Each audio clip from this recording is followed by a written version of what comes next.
as a society, our standard of living may have gone up, but I don't think our quality of life has. Mm-hmm. What race or ethnicity do you consider yourself to be?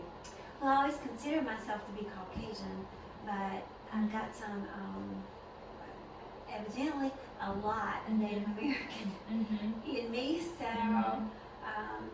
there. How would you describe race relations within your community?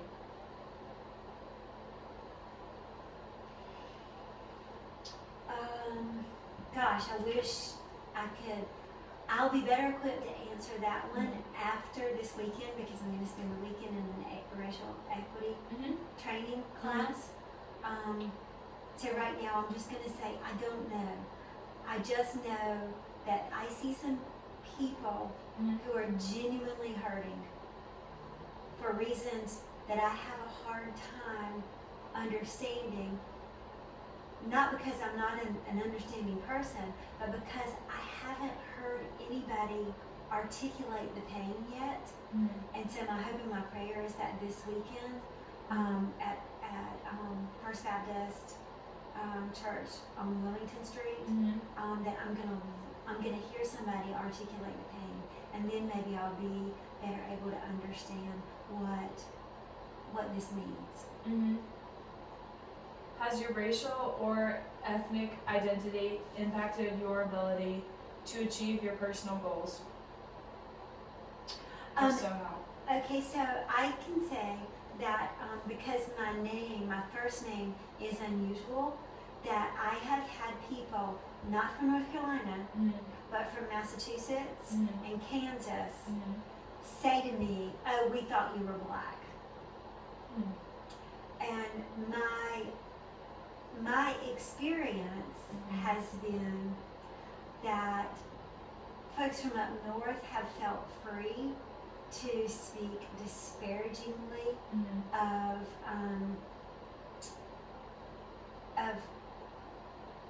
other people once they find out that they're not talking to somebody who is black.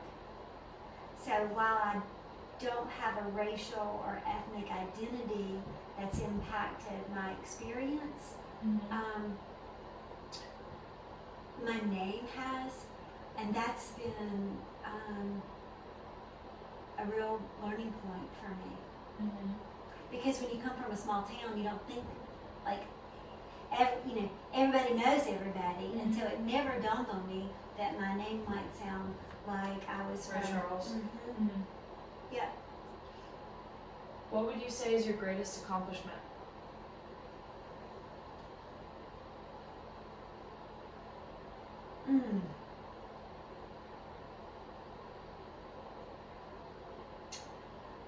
I don't know. I don't know. Some people would say having children, but that's just something your body does. And it's no great accomplishment to raise great kids because your kids are already great. You see what I'm saying? It's not my accomplishment. It might be my mine and my husband's greatest love. I love them, but accomplishment. I'm tickled. I'm tickled at my doctoral work. I'm tickled that I founded a totally free counseling agency. Maybe that's my greatest accomplishment, is that I was able for 18 years to offer free counseling. I'm tickled at the 105 new members that we've created at Woodhaven. Okay. And there's some things that are my greatest accomplishment that I can't talk about because they happen in the counseling office. And if you're talking about real accomplishments, they're confidential, but they're profound. How would you describe race relations within your community? That's a tough one because I don't feel qualified to say. I feel like I need to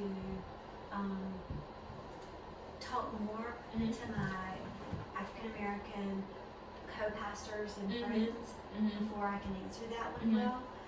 If you watch TV, you see a tremendous amount of pain Mhm. and a lot of anger Mhm. and a lot of short clips Mhm. of folks from the African American community have a lot of anger and pain and emotion, but it's hard to get down to what somebody's really feeling. You Mhm. don't see an interview at, where people are able to spend the amount of time that it takes to get down to what the relations are in our community. And so, this weekend, I think I mentioned to you that I'm going to go to First Baptist Church on Wilmington Street Mhm. and take a weekend just to learn about racial equity.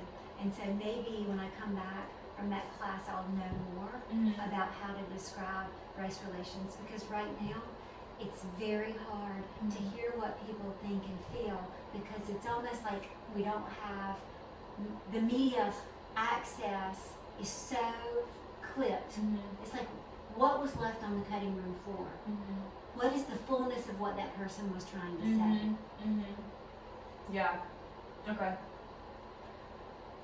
Has your racial or ethnic identity impacted your ability to achieve your personal goals? If so, how?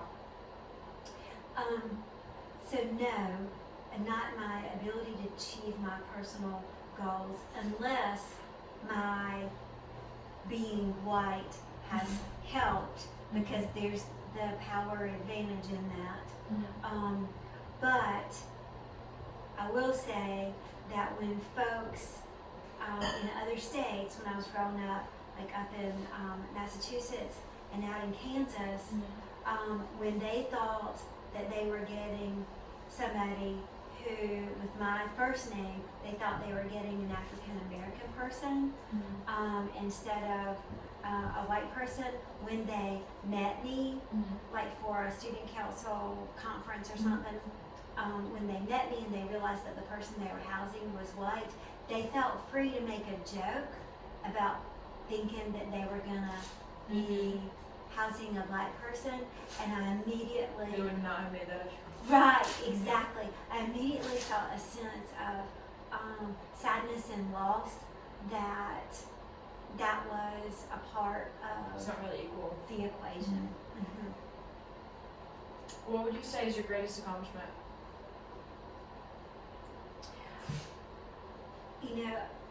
Being a part of some really profound things in the counseling office that are confidential, and in some ways just really extraordinary.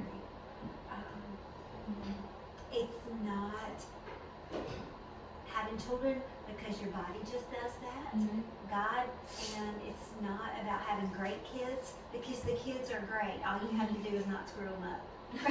Right? That's no accomplishment. What would you say is your greatest disappointment?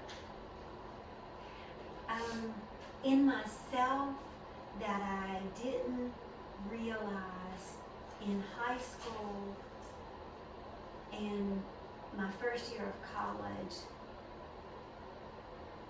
just how hard I was working to defeat myself.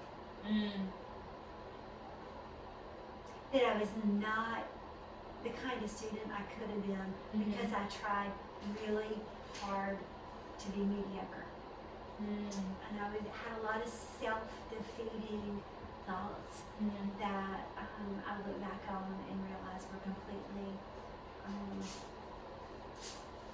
Not helpful. not helpful. My greatest disappointment in others is probably Christians who fold and who, not that I'm not a Christian who has never folded, because I've disappointed myself in a lot of ways. But the way Christians treat each other sometimes. Yeah. What would you consider to be the most important inventions during your Oh lifetime? my gosh. Dang. The wheel. The wheel. The I'm not that the old. Gutenberg press. Let's see.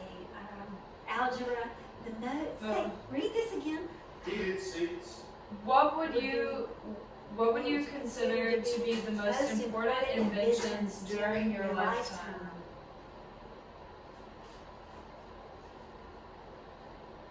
I think I already talked to you about going to the moon. No. Well, important.